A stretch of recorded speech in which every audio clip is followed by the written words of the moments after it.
അപ്പോൾ കേരള ഗവൺമെന്റിന് നിയമം നിർമ്മിക്കാൻ അധികാരമില്ലാത്ത ഒരു വിഷയത്തിൽ ഭരണപരമായിട്ടുള്ള അധികാരങ്ങളില്ല. സെൻട്രൽ ഗവൺമെന്റിന് നിയമം നിർമ്മിക്കാനായിട്ട് സ്പെസിഫിക്കലി ഭരണഘടനയിൽ കൊടുത്തിരിക്കുന്ന ഒരു വകുപ്പിൽ അഡ്മിനിസ്ട്രേറ്റീവ് ആയിട്ടുള്ള തീരുമാനങ്ങളും സെൻട്രൽ ഗവൺമെന്റിന്റെ തീരുമാനങ്ങൾക്ക് വിധേയമായിട്ട് സ്റ്റേറ്റിൽ എന്തെങ്കിലും ചെയ്യാനുണ്ടെങ്കിൽ ചെയ്യാം, കോർഡിനേറ്റ് ചെയ്യാം. ഇതുവരെ കേരള ഗവൺമെന്റ് എങ്ങനെയാണ് ചേരുന്നത് അതുപോലെ ചെയ്യാം.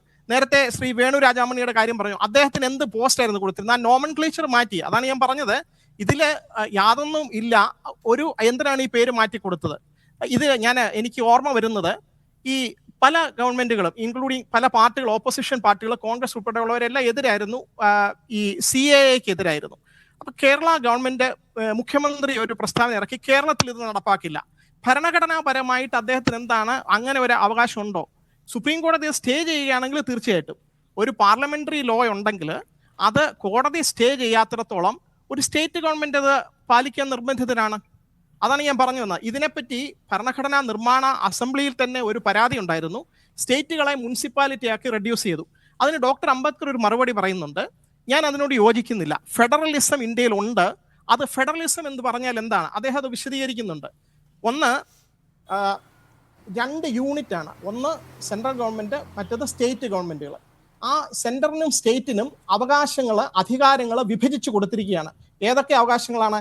നിയമം നിർമ്മിക്കാനുള്ളത്, അത് പാർലമെന്റിന് ഏതൊക്കെ വിഷയങ്ങളിൽ നിയമം നിർമ്മിക്കാം, നിയമസഭകൾക്ക് ഏതൊക്കെ വിഷയങ്ങളിൽ നിയമം നിർമ്മിക്കാം. ഈ അവകാശങ്ങൾ വിഭജിച്ചു കൊടുത്തിരിക്കുന്നു.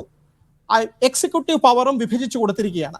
അത് ഒരു സാധാരണ നിയമം വഴിയല്ല, ഭരണഘടനയിൽ തന്നെയാണ് അത് വിഭജിച്ചു കൊടുത്തിരിക്കുന്നത്. അങ്ങനെ വിഭജിച്ചു കൊടുക്കുമ്പോൾ ആ ഭരണഘടന ഫെഡറലാണ്. പിന്നെ ചില സന്ദർഭങ്ങളിൽ രാജ്യത്തിന് ഈ കൂടുതൽ അവകാശങ്ങൾ, റെസിഡ്യൂറി പവർ എന്ന് പറയും, അത് സെൻട്രൽ ഗവൺമെന്റിനാണ്. അത് അദ്ദേഹം എഗ്രി ചെയ്യുന്നുണ്ട്. അപ്പൊ ആ സമയത്ത് ഇന്ത്യൻ ഭരണഘടന നിലവിൽ വന്നു. ഈ സംസ്ഥാനങ്ങളെല്ലാം മുന്നോട്ട് കൊണ്ടുപോകേണ്ട ഒരു സമയത്ത് ഇങ്ങനെ ഒരു തീരുമാനമാണ് എടുത്തത്. ഇതാണ് നമ്മുടെ ഭരണഘടന. ഇനി ഒരു കാര്യം കൂടി, അമേരിക്കൻ ഭരണഘടനയിൽ ഒരുപാട് ഫെഡറൽ ഫീച്ചേഴ്സ് ഉള്ള ഒരു ഭരണഘടനയാണ്. അവിടെ പോലും സ്റ്റേറ്റ് ഗവൺമെന്റുകൾക്ക് വിദേശകാര്യത്തിൽ സ്വതന്ത്രമായിട്ടുള്ള നയം രൂപീകരിക്കാനുള്ള അവകാശമില്ല.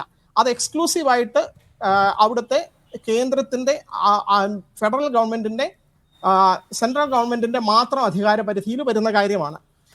അതേപോലെ ശ്രീ പ്രശാന്ത് ഇപ്പോൾ ഈ നിയമനിർമ്മാണത്തിന്റെ അടിസ്ഥാനത്തിൽ മാത്രമാണ് അഡ്മിനിസ്ട്രേറ്റീവ് പവർ വരൂ എന്ന അങ്ങയുടെ വാദം മുഖവിലക്കെടുത്താൽ, നോർക്ക എന്ന് പറയുന്ന ഒരു വകുപ്പ് കൂടിയുണ്ട് നമുക്ക്.